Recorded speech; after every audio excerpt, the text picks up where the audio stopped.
चब चरेला कब कब करेला प्यार रोज रनिया हो रनिया हो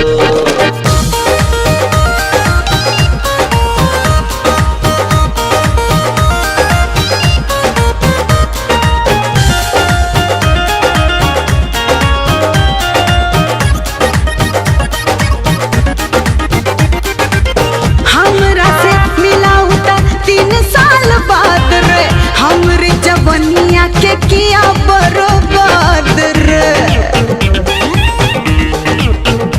रानी रतिया में प्यार कोई बाहर हुआ रे बोला कोई सन बुझाइल जब जब छुआ रे आज किला के ढीला पटम कर दिया तोरक दिया बुता के लिया कि छोड़ दिया पिया छोड़ दिया पिया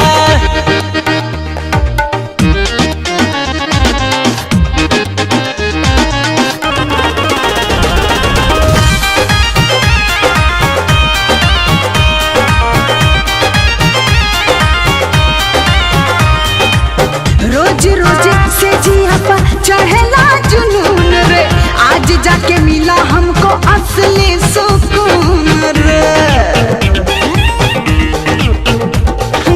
खुश रहती हो सब काम करके काफी मिलेगा पिया को बदनाम करके मेरा कमर का नाप थोड़ा कम कर दिया तोरक दिया बुता के